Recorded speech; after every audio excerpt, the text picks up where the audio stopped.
ओम शांति। अॼु जी मुल्य तारीख़ आहे 9/2/2024। अॼु मिठा मिठा बाप दादा चवनि था मीठे मीठे ॿार शिव जयंती ते खूब धूमधाम सां निराकार बाप जी बायोग्राफी ॿुधायो।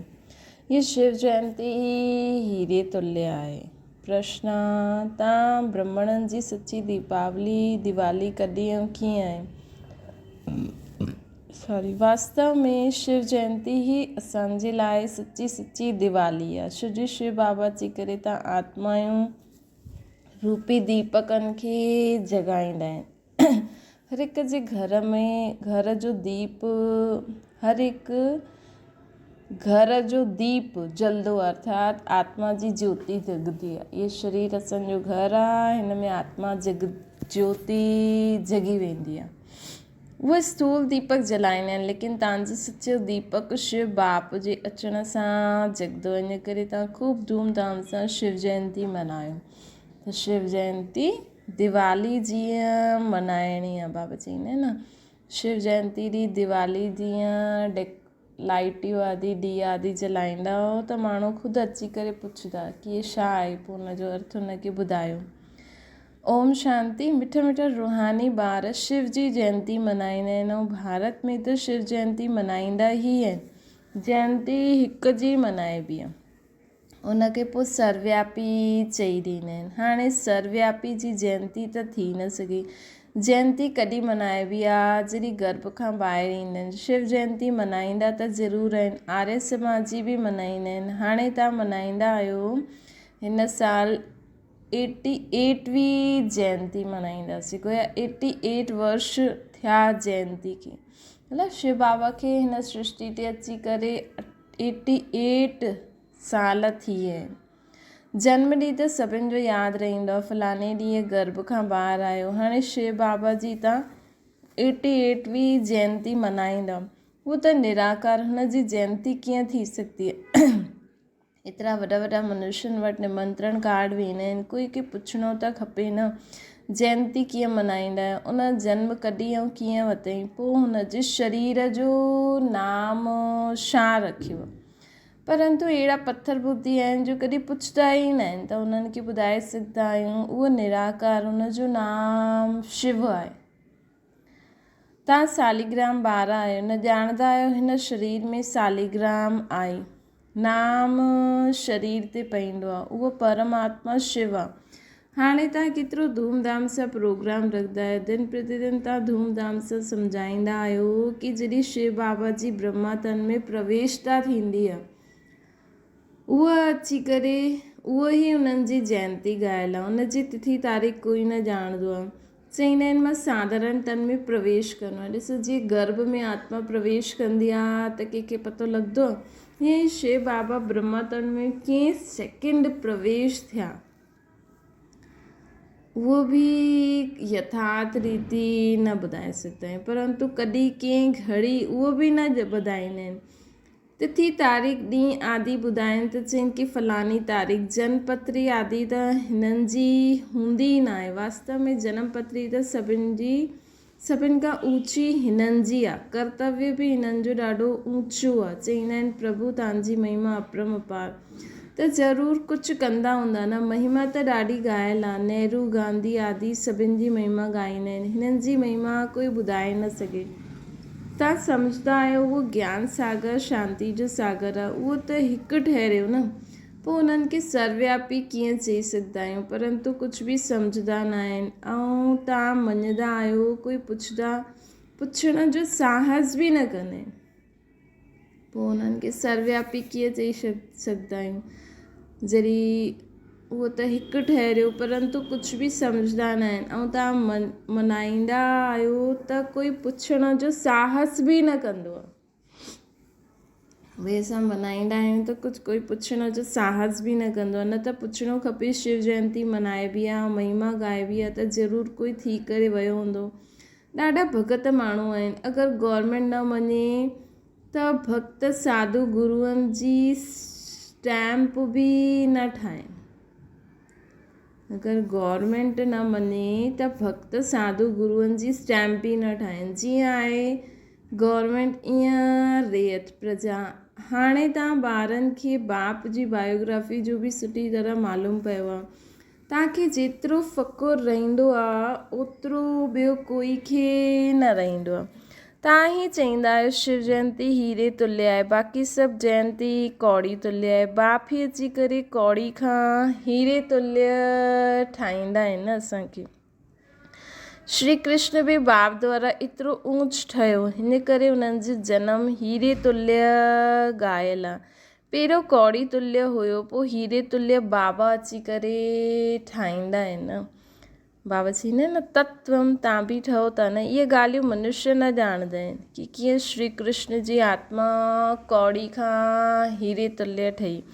हाणे असां बि ठहूं था न। उन्हनि खे अहिड़ो वर्ल्ड जो प्रिंस कीअं ठाहियो, त इहे बि सम्झणो खपे। श्री कृष्ण जन्माष्टमी मल्हाईंदा आहिनि। ॿार त माता जी गर्भ खां ई ॿाहिरि निकिरंदो आहे न। ॿार त माता जे गर्भ खां ई ॿाहिरि निकिरंदो, उनखे टोकरी में खणी ईंदा आहिनि, इहे ॾेखारींदा आहिनि। पर श्री कृष्ण द वर्ल्ड जो एॾो वॾो प्रिंस। हाणे श्री कृष्ण द वर्ल्ड जो प्रिंस हुयो, पोइ उनखे डर काथां जो, हुते कंस आदि काथां खां आया। इहे सभु ॻाल्हियूं शास्त्रनि में लिखी छॾी अथनि। हाणे तव्हांखे सुठी रीति सम्झाइणो खपे। इहे ॻाल्हियूं सभु शास्त्रनि में लिखी छॾी अथनि, लेकिन हीअं कोई आहे थोरी। हुननि जी दुनिया में कोई कंस थोरी हूंदो, कृष्ण एॾो वॾो प्रिंस, हुनखे कोई टोकरी में खणी ईंदा। हू त महलनि में हूंदो आहे न। बाबा चईंदा आहिनि इहे सभु ॻाल्हियूं सुठी रीति सम्झाइणो खपे। सम्झाइण जी युक्तियूं ॾाढियूं सुठियूं खपनि। सभु हिकु जहिड़ो न पढ़ाए सघंदा आहिनि। युक्ति न सम्झाइण सां ॿियो ई डिससर्विस थी वेंदी आहे। अगरि असां युक्ति कंहिंखे न सम्झाए सघंदा आहियूं त ॿियो ई डिससर्विस थी वेंदी आहे। हाणे शिव जयंती मल्हाइबी आहे त ज़रूरु शिव जी ई महिमा कंदासीं न। गांधी जयंती ते गांधी जी ई महिमा कंदासीं, ॿियो कुझु सूझंदो ई न आहे। हाणे शिव जयंती तव्हां मल्हाईंदा आहियो त ज़रूरु उन्हनि जी महिमा, उन्हनि जी बायोग्राफी व जीवन चरित्र बि हूंदा। तव्हां हुन ॾींहुं हुनजो ई जीवन चरित्र वेही ॿुधायो। जीअं बाप चईंदा आहिनि मनुष्य कोई पुछंदो बि न आहे कि शिव जयंती कीअं शुरू थी, उन्हनि जो उनखे कुझु बि वर्णन आहे ई न। उन्हनि जी महिमा त अपरंपार आहे। शिव बाबा त भोलेनाथ, शिव बाबा खे भोलेनाथ जी ॾाढी महिमा कंदा आहिनि। हाणे त उहो त भोलो भंडारी आहे न। शिव बाबा खे भोले भंडारी चई करे ॾाढी महिमा कंदा आहिनि। उहो त आहे ई भोलो भंडारी। उहो माण्हू शिव शंकर खे हिकु चई ॾींदा आहिनि। शंकर खे भोलेनाथ सम्झी वठंदा आहिनि। वास्तव में भोलेनाथ शंकर खे न चइबो आहे। उन्हनि जे लाइ त चई ॾींदा आहिनि अखि खोली त विनाश थी वियो, धतूरो खाईंदो हुयो। उनखे पोइ भोलेनाथ कीअं चई सघंदा आहियूं। महिमा त हिकु जी हूंदी आहे। उनखे शिव जे मंदर में वञी करे, तव्हांखे शिव जे मंदर में वञी करे सम्झाइणो खपे। त जाते जाते शिव जा मंदर आहिनि सभिनि हंधि वञी करे सम्झायो। इहे लक्ष्य रखो। हर मोहल्ले में बाबा जो कोई न कोई ॿार आहे। अॼुकल्ह त मोहल्ले में मंदर थी विया आहिनि, त हर जॻह वञी करे अगरि हिकु पंहिंजे मोहल्ले में बि सभु माण्हू वञी करे प्रदर्शनी लॻाइनि, सम्झाइनि, त ॾिसो पूरे विश्व में सर्विस थी सघंदी आहे। विदेश में बि त केॾा सारा मंदर आहिनि न। हुते बि लक्ष्य रखो कि हुते बि असां वञी करे सम्झायूं। त बाबा चवनि था शिव जी पूजा थींदी आहे शिव जे मंदर में, त हुते वञी करे तव्हांखे शिव जी जीवन कहानी ॿुधाइणी खपे। जीवन कहानी अक्षर ॿुधी करे कोई जो मथो ई चक्रित थी वेंदो कि शिव जी जीवन कहानी कीअं ॿुधाईंदासीं, त मनुष्य वंडरफुल ॻाल्हि सम्झी ॾाढा ईंदा। चओ निमंत्रण ते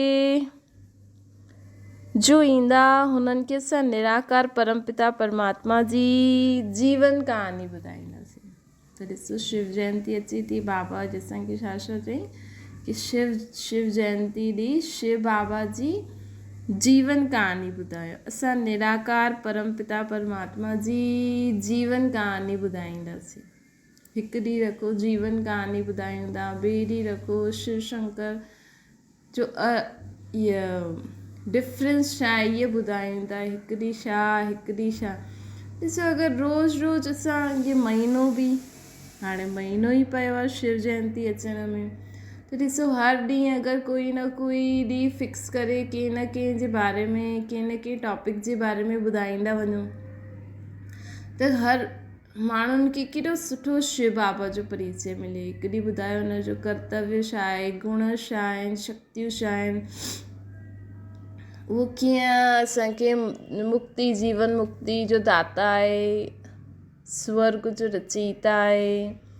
त ईअं करे असां हुननि खे 84 जन्मनि जी कहानी बि ॿुधाए सघंदा आहियूं कि कीअं शिव बाबा स्वर्ग में रचंदो आहे, पोइ स्वर्ग में छा छा कंदो आहे, छा छा असांखे ठाहे करे ॾींदा आहिनि, पोइ कीअं असां आत्माऊं तमो प्रधान ठाहींदा आहियूं, पोइ कीअं शिव बाबा अची करे असांखे सतो प्रधान वरी खां ठाहींदा आहिनि अची करे।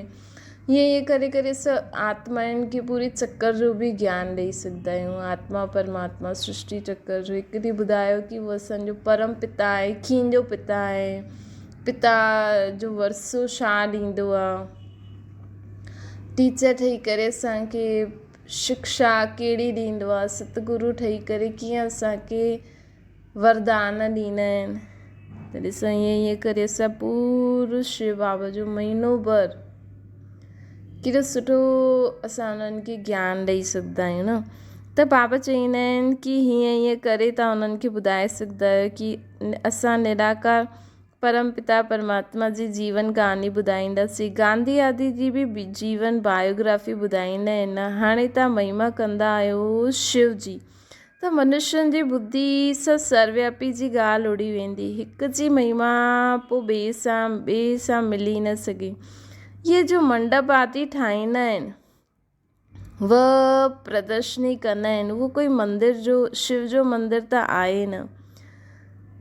तव्हां ॼाणंदा आहियो सचो शिव जो मंदिर त वास्तव में इहो आहे जिते रचता ख़ुदि वेही रचताऊं रचना जे आदि मध्य अंत जो राज ॿुधाईंदा आहिनि।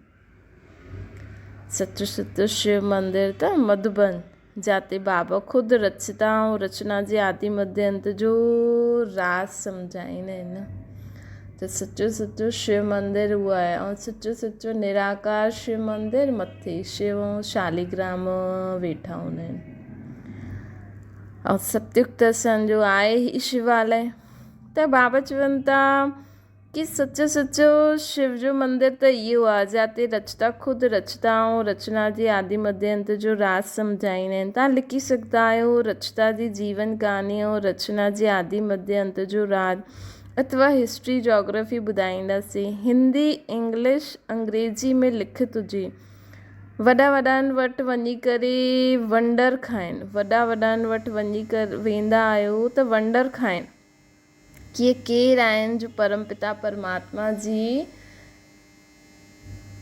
बायोग्राफी असांखे ॿुधाइनि था, ये केरु आहिनि। सिर्फ़ु रचना जे लाइ तव्हां चईंदा त सम्झदा प्रलय थी पोइ नई रचना रची, परंतु न, तव्हांखे त सम्झाइणो आहे बाप पतितनि खे अची करे पावन ठाहींदो आहे त मनुष्य वंडर खाईंदा।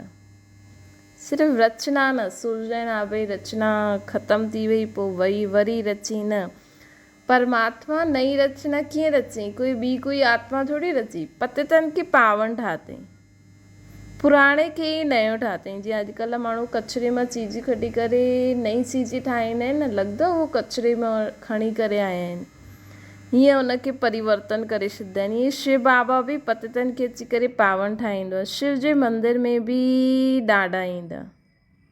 हॉल व मंडप वॾो हुजिणो खपे। भले तव्हां प्रभात फेरी कढंदा आहियो, हुन में बि इहे लक्ष्मी नारायण जो राज्य कीअं स्थापन कयो, उन्हनि खे इहे सम्झाइणो आहे। निराकार शिव बाबा जे सभी आत्माउनि जो बाप आहे, उहो ई अची करे असांखे राजयोग सिखलाईंदा आहिनि।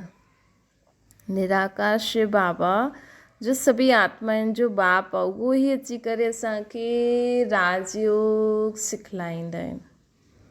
इहे वीचार सां मंथन करिणो कि कीअं शिव जे मंदिर में वञी करे सर्विस करणी खपे। शिव जे मंदिर में सवेरे पूजा कंदा आहिनि, घंटा आदि बि सवेरे वॼंदा आहिनि।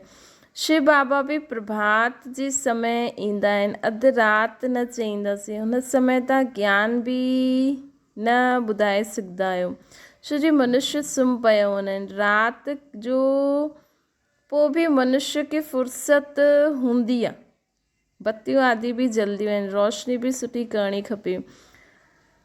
ॾिसो बाबा छा था चवनि कि शिव बाबा बि प्रभात जे समय हूंदा आहिनि, अधु राति न चईंदासीं, हुन समय जंहिं समय मतिलबु जंहिं समय अधु सवेरे अमृत वेले जे समय त ज्ञान न ॿुधाए सघंदा आहियूं, छो जो माण्हू सुम्ही पिया हूंदा आहिनि। राति जो पोइ बि मनुष्यनि खे फ़ुर्सत हूंदी आहे, जेका धंधे आदि में हूंदा आहिनि, जॉब आदि कंदा आहिनि, उहो सुबुह जो त सभिनि खे जल्दी हूंदी आहे, त राति जो त बि माण्हुनि खे फ़ुर्सत हूंदी आहे, बत्तियूं आदि बि जल्दियूं आहिनि, रोशनी बि सुठी करणी खपे।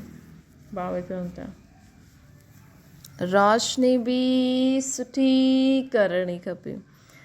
शिव बाबा अची करे त आत्माउनि खे जगाईंदा आहिनि। सची दीपावली त इहा हर हिक जे घर जो दीप जलंदो आहे, यानी आत्मा जी ज्योति जगदी आहे। उहो त घर में स्थूल दीपक जलाईंदा आहिनि, परंतु दीपावली जो वास्तव अर्थ आहे कि पंहिंजे ये शरीर जे अंदरि जो आत्मा रूपी दीपक आहे, पंहिंजे हिन शरीर जे अंदरि जो आत्मा रूपी दीपक आहे उहो जली वञे। ये थींदी आहे सची दीपावली। असांजी आत्मा में कोने कोने में सफ़ाई, अर्थात असांजो मन बुद्धि संस्कार हिकदमि स्वच्छ थी वञे, आत्मा स्वराज्य अधिकारी थी वञे। दीपावली ॾींहुं कोने कोने में जी सफ़ाई कंदा आहियूं, अर्थात पंहिंजे मन में कोने कोने में झांकू, कोई अञा बि कोई व्यर्थ विकल्प आसरी संकल्प स्वभाव संस्कार आसरी मत त न आहे, हुनखे पूरो ख़तमु कंदा वञो। बाबा चवनि था हुनखे पूरो ख़तमु कंदा वञो। दीपावली जो वास्तव अर्थ इहो आहे। कोई जो दीपक त बिल्कुलु जगंदो ई न आहे। तव्हां ॼाणंदा असांजो दीपक कीअं जगंदो आहे। कोई मरंदो आहे त दीवो जलाईंदा आहिनि कि अंधियारो न थिए, परंतु पहिरियों त आत्मा जो दीपक जगे तॾहिं अंधियारो न थिए। पहिरियों त आत्मा रूपी दीपक जगाइणो आहे, न त मनुष्य घोर अंधियारे में आहिनि, मनुष्य घोर अंधियारे में आहिनि। आत्मा त सेकेंड में हिकु शरीर छॾे ॿियो वठंदी आहे। अंधियारे आदि जी त हिन में ॻाल्हि ई न आहे। इहा भक्ति मार्ग जी रस्म आहे। घृत खलास थियण सां दीवो बुझी वेंदो। अंधियारे जो बि अर्थ कुझु न सम्झंदा आहिनि। पित्र आदि खिलाइण जो बि अर्थ न सम्झंदा आहिनि। अॻियां आत्माउनि खे सॾु कंदा हुया, कुझु पुछंदा हुया, हाणे एतिरो न हलंदो आहे। हाणे बि ईंदा आहिनि, कोई समय कुझु ॻाल्हाए ॾींदा आहिनि, ॻाल्हाईंदा आहिनि। चओ तव्हां सखी हुयो, तव्हां सुखी आहियो, त चईंदा हा, सो त ज़रूरु हितां खां वेंदा त सुठे घर में ई जन्म वठंदा न। जन्म ज़रूरु अज्ञानियुनि जे घर में ई वठंदा आहिनि। ज्ञानी जे घर में त जन्म न वठी सघंदा आहिनि, छो जो ज्ञानी ब्राह्मण त विकार में वञी न सघनि। त असांजी ब्राह्मण कुल जी आत्मायूं अज्ञानियुनि जे घर में जन्म वठंदियूं आहिनि, पोइ हुते पंहिंजी रोशनी फैलाईंदियूं आहिनि, त उहे आत्मायूं बि ज्ञान में अची वेंदियूं आहिनि। ज्ञानी आत्मायूं त पवित्र हूंदा आहिनि, विकार में न वेंदा आहिनि। बाक़ी हा, सुखी घर में वञी करे जन्म वठंदा आहिनि। विवेक बि चईंदो आहे, जहिड़ी अवस्था ओड़ो जन्म। पोइ हुते पंहिंजो जलवो ॾेखारींदा आहिनि, पर शरीर नंढो हूंदो आहे, इन करे ॻाल्हाए न सघंदा आहिनि। थोरो वॾो थियण सां ज्ञान जो जलवो ॾेखारींदा ज़रूरु। जी कोई शास्त्रनि जे संस्कार वारो जन्म वठंदो आहे त नंढेपन में ई हुन में लॻी वेंदो आहे। हितां खां बि नॉलेज वठी वेंदो आहे त ज़रूरु महिमा कढंदी हूंदी उहा आत्मा। त बाबा एडवांस पार्टी खे यादि था करनि। त शिव जयंती मल्हाईंदा आहियो, उहो माण्हू कुझु अर्थ न सम्झी सघंदा आहिनि। पुछणो खपे, अगरि उहो सर्वव्यापी आहे त जयंती कीअं मल्हाईंदा आहियो। हाणे तव्हां ॿार पढ़ो था, तव्हां ॼाणंदा आहियो उहो असांजो बाप टीचर सतगुरू आहे न। बाबा सम्झाईंदा आहिनि, सिख माण्हू बि चईंदा आहिनि सत श्री अकाल। हाणे वास्तव में अकाल मूर्त सभी आत्मायूं आहिनि, परंतु हिकु शरीर छॾे ॿियो वठंदा आहिनि, हिन करे जनम मरण चइबो आहे न। बाबा चईंदा आहिनि, सिख माण्हू बि चईंदा आहिनि सत श्री अकाल। हाणे वास्तव में अकाल मूर्त त सभी आत्मायूं आहिनि, हिकु शिव बाबा जी आत्मा थोरी आहे। असां शिव बाबा बि असांजो हिन सृष्टि ते अची करे ब्रह्मा जे तख़्त ते वेहींदा आहिनि। त अकाल मूर्त आत्मायूं त सभी आहिनि। हर हिकु भ्रुकुटी जे विच में जो जॻह आहे इहा तख़्त आहे न। अकाल मूर्त अर्थात आत्मा खे कॾहिं बि काल न खाई सघंदो, इन करे हुनखे अकाल मूर्त चइबो आहे। आत्मा त उहो ई आहे, आत्मा 84 जन्म वठंदी आहे। कल्प जॾहिं पूरो थींदो आहे त ख़ुदि अची करे ॿुधाईंदा आहिनि। कल्प जॾहिं पूरो थींदो आहे त ख़ुदि अची करे ॿुधाईंदा आहिनि कि मां केरु आहियां, मां कीअं हिन में प्रवेश करिणो आहे, जंहिंसां तव्हां आप ई सम्झी सघंदा आहियो। पहिरियों न सम्झंदा आहियो। हा, परमात्मा जी प्रवेशता आहे, परंतु कीअं, कॾहिं कुझु कीअं थी, कॾहिं थी, कुझु बि सम्झंदा न आहिनि। दिन प्रतिदिन तव्हांजी ॿुधी में इहे ॻाल्हियूं ईंदी रहंदियूं आहिनि। नई नई ॻाल्हियूं तव्हां ॿुधंदा रहंदा। अॻियां थोरी 2 बाब जो राज सम्झाईंदा हुआसीं, त कंहिं ॾींहुं 2 बाब जो राज बि सम्झायो। अॻियां त तव्हां जीअं बेबीस हुयो, हाणे बि तव्हां चईंदा आहियो बाबा असां 1-2 ॾींहं जा तव्हांजा ॿार आहियूं, एतिरा ॾींहं जो ॿार आहियूं। सम्झंदा आहिनि जो कुझु थींदो आहे उहो कल्प पहिरियों मिसल। हिन में वॾी नॉलेज आहे, सम्झण में बि समय लॻंदो आहे। जनम वरितो पोइ मरी बि पईंदा आहिनि। बाबा चईंदा आहिनि जनम वरितो पोइ मरी बि वेंदा आहिनि, अर्थात बाबा जो ठही करे पोइ हली वेंदा आहिनि।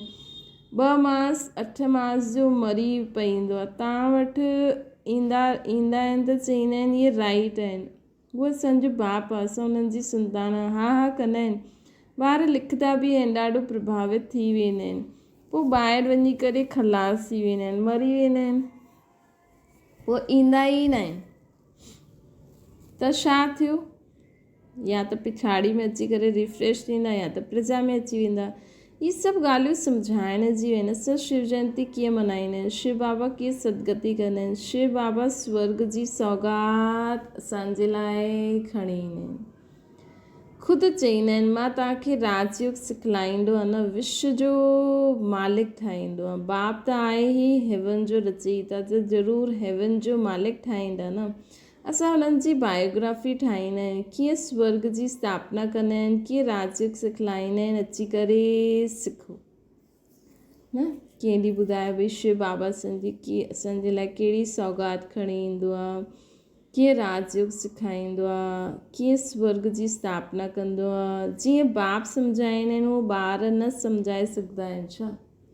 ॾिसो त महीने खां बि जास्ती इहे सभु ज्ञान ॾेई सघंदा आहियूं शिव बाबा जे मथां ई आहे। त सभु शिव बाबा जो ई ज्ञान आहे। हिन में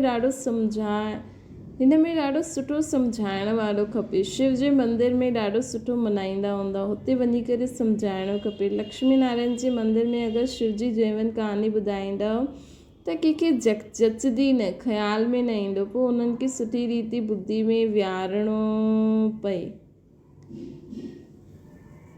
लक्ष्मी नारायण जे मंदर में ॾाढा ईंदा आहिनि, उन्हनि खे लक्ष्मी नारायण राधे कृष्ण जो राज सम्झाए सघंदा आहियो। उहो अलॻि अलॻि मंदर हुजणो न खपे। हाणे बाबा चवनि था लक्ष्मी नारायण और राधे कृष्ण जो अलॻि अलॻि मंदर न हुजणो खपे। श्री कृष्ण जयंती ते तव्हां श्री कृष्ण जे मंदर में वञी करे सम्झायो श्री कृष्ण ई गोरो सांवरो छो। चईंदा आहिनि गावड़े जो छोरो हुयो, गावड़े जा त गायूं बकरियूं चराईंदा हूंदा। बाबा फील कंदा आहिनि असां बि गावड़े जा हुयासीं, न टोपी न जूती। हाणे स्मृति ईंदी आहे असां छा हुयासीं। पोइ बाबा अची करे प्रवेश कयईं त इहे बाप जो लक्ष्य सभिनि खे मिलियो कि शिव बाबा खे यादि करो, उहो ई सदगति दाता आहे न असांजो। त इहे बाप जो लक्ष्य सभिनि खे मिलियो कि शिव बाबा खे यादि करो, उहो ई सदगति दाता आहे। सर्व जो सदगति दाता हिकु बाप ई आहे। तव्हां रामचंद्र जी बि जीवन कहानी ॿुधाए सघंदा आहियो, कॾहिं खां उन्हनि राज्य शुरू कयो, केतिरा वर्ष उन्हनि राज्य कयो, केतिरी उन्हनि जी चईंदा आहिनि न 12 उन्हनि जी वंशावलियुनि राज्य कयो। कॾहिं खां उन्हनि राज्य कयो, केतिरो वर्ष राज्य थियो, ईअं ख़्यालात अचणा खपनि। मतिलबु सॼो ॾींहुं असांखे कोई शिव जो पुजारी, कोई शिव जो भगत, कोई लक्ष्मी न, हर हिक खां पुछो, कोई बि तव्हां सां मिलणु अचे थो, कंहिंसां बि ॻाल्हायो था, भई तव्हां कंहिंखे मञंदा आहियो, कहिड़े रूप में भॻवान खे मञंदा आहियो, उन्हनि जे बारे में उन्हनि खे ॿुधाइण लॻी वञो। अल्टीमेटली उन्हनि खे ॿुधायो कि ॾिसो हिन बि शिव बाबा खे यादि कयईं, जीअं रामचंद्र जी बारे में ॿुधाए सघंदा, भई हिननि बि शिव बाबा खे यादि कयो, कॾहिं यादि कयो, कीअं हिननि परमात्मा खां ईअं वरसो वरितो। त शिव जे मंदर में शिव जी बायोग्राफी ॿुधाइणी खपे, लक्ष्मी नारायण जे मंदर में लक्ष्मी नारायण जी महिमा करणी खपे, राम जे मंदर में वञी कंदा आहियो त राम जी जीवन कहानी ॿुधाइणी खपे। ईअं करे असांखे सभिनि कहिड़ी सेवा करे सघंदा आहियूं, असां में केॾो ज्ञान आहे। हाणे तव्हां पुरुषार्थ करो था देवी देवता धर्म जी स्थापना करण जो। हिंदू धर्म त कोई स्थापन न कयो, बाक़ी हिंदू धर्म त कोई स्थापन न कयो, हिंदू त कोई धर्म ई न आहे, इहे सिधो चइण सां बिगड़ी वेंदा आहिनि, सम्झंदा आहिनि इहे कोई ईसाई आहे। असां अगरि ईअं चई न हिंदू धर्म त कोई आहे न, त सम्झंदा आहिनि इहे कोई ईसाई आहिनि। तव्हां चओ असां आदि सनातन देवी देवता धर्म जा आहियूं, जेके अॼुकल्ह हिंदू चई छॾंदा आहिनि। उन्हनि खे सिधो न चओ, उन्हनि खां पुछो भई तव्हां कंहिंखे मञंदा आहियो, तव्हां देवी देवताउनि खे मञंदा आहियो न, त असां देवी देवताउनि खे मञण वारा त देवी देवताउनि जो धर्म त आदि सनातन देवी देवता धर्म हुयो न, पोइ असां हिंदू छा कोई सिख माण्हू, छा कोई मुस्लिम माण्हू कंहिं देवी देवताउनि खे मञंदो, त उहो पंहिंजे धर्म स्थापक खे मञंदा आहिनि। त असां पंहिंजे धर्म जे आत्माउनि खे पूजूं था उन्हनि खे, त असां बि हुननि जी धर्मवारी आत्मायूं आहियूं न। असां पंहिंजे पाण खे हिंदू धर्म त मुस्लिम ऐं इस्लामी धर्म वारनि असांखे ॾिनो आहे। छो जो हिते हिकु सिंध नदी आहे, उहा स खे ह में प्रोनाउंस कंदा हुया, त हुननि चयो इहे सिंधु नदी में सिंधु खे उहो हिंदू चईंदा आहे, हिंदू नदी जे पास में रहण वारा हिंदुस्तानी आहिनि। त के चए भई हिननि जो धर्म न आहे, त हिननि जो धर्म बि हिंदू धर्म हिंदू धर्म वारा आहिनि, बसि इहो नाम चेंज करण में कोई देरी थोरी लॻंदी आहे। पोइ जॾहिं द्वापर युग में देवी देवता धर्म वारी वाम मार्ग में वियूं, पंहिंजे धर्म जे नियम मर्यादनि खे पालन न पई करे सघनि, त हुननि चयो असांजो कोई धर्म न आहे, हिते कोई बि रही सघंदो आहे। त छो जी द्वापर युग में पहिरियों आयो ई इस्लामी धर्म, त हुननि असांखे इहे नाम ॾेई छॾियो। अच्छा, मीठी सिकल जे ॿारनि प्रति माता पिता बाप दादा जो यादि प्यार ऐं गुड मॉर्निंग। रूहानी बाप जी सभिनि रूहानी ॿारनि खे नमस्ते। असांजी बि रूहानी माता पिता बाप दादा खे यादि प्यार गुड मॉर्निंग ऐं नमस्ते। धारणा जे लाइ मुख्य सार, शिव जयंती धूमधाम सां मल्हायो। शिव बाबा जे मंदर में शिव जी, लक्ष्मी नारायण जे मंदर में लक्ष्मी नारायण जी, राधे कृष्ण जी बायोग्राफी ॿुधायो। सभिनि खे युक्त सम्झाइणो खपे। ॿियो पॉइंट आहे अज्ञान अंधेरे सां बचण लाइ आत्मा रूपी दीपक खे ज्ञान घृत सां सदा प्रज्वलित रखिणो आहे। ॿियनि खे बि अज्ञान अंधेरे सां कढणो आहे। वरदान आहे सर्व खज़ाननि सां संपन्न ठही निरंतर सेवा करण वारा अखुट अखंड महादानी ठहो। बाप दादा संगम युग ते सभी ॿारनि खे अटल अखंड जो वरदान ॾिनो आहे, अटल ऐं अखंड स्वराज्य अधिकारी। त हिन वरदान खे जीवन में धारण करे अखंड महादानी अर्थात निरंतर सहज सेवाधारी ठहींदा आहियूं। उहे नंबर 1 ठही वेंदा आहिनि। द्वापर सां भगत आत्मायूं बि दानी ठहींदियूं आहिनि, लेकिन अखुट खज़ाननि जा दानी न ठहींदा आहिनि। विनाशी खज़ानो या वस्तु जा दानी ठहींदा आहिनि, लेकिन तव्हां दाता जा ॿार जो सर्व खज़ाननि सां संपन्न आहियो। उहा हिकु सेकेंड बि दान ॾियण जे बिना न रही सघंदा आहियूं। असां हिकु सेकेंड बि दान ॾियण जे बिना न रही सघंदा आहियूं न। बसि असां संकल्प करूं मां आत्मा परमात्मा जी संतान। बाबा जी लाइट माइट असां द्वारा पूरे विश्व में फैलदी रहंदी आहे। असांखे कंहिंखां कुझु खपे थोरी, ये मूंखे ये ॾे, ये मूंसां ईअं सुठी रीति ॻाल्हाए त मां हिनखे ॾियां। असां त विश्व कल्याणकारी आत्मायूं आहियूं। असां त बसि मां आत्मा बाबा जी संतान सभिनि खे दाता ठही ॾींदा ई वञो, ॾींदा ई वञो, ॾींदा ई वञो। कोई असांखे ॾे न ॾे, असांखे त सभिनि खे ई ॾियणो आहे न। अच्छा, स्लोगन आहे, अंदर जी सच्चाई सफ़ाई प्रत्यक्ष तॾहिं थींदी तॾहिं स्वभाव में सरलता हूंदी। असां केतिरो बि ज्ञान योग करे, असां केतिरी शुद्ध आत्मा ठहिया आहियूं, असां में केतिरो ज्ञान आयो आहे, असां में केतिरी साफ़ सफ़ाई थी आहे, उहो असांजे स्वभाव मेन त इहे ई आहे न। धारणा खां पोइ असांजे स्वभाव संस्कार में परिवर्तन थी वञे। असां कोई सत्संग में ज्ञान थोरी खणी वेंदासीं। हाणे जो ज्ञान वठी करे जो असां संस्कार ठाहियूं था न, पंहिंजो स्वभाव संस्कार, उहो ई त उते सत्युग में इमर्ज हूंदा न, ज्ञान थोरी इमर्ज हूंदो। त बाबा चवनि था असां आत्माउनि में केतिरी अंदरि सच्चाई सफ़ाई प्रत्यक्ष आई आहे। उहो कीअं नज़र ईंदी? जॾहिं असांजे स्वभाव संस्कारनि में परिवर्तन ईंदो। जॾहिं असांजे स्वभाव संस्कार में परिवर्तन ईंदो तॾहिं ई असांखे, तॾहिं ई तव्हां चई सघंदा आहियो कि हा, मूं में ज्ञान योग जी धारणा थी आहे।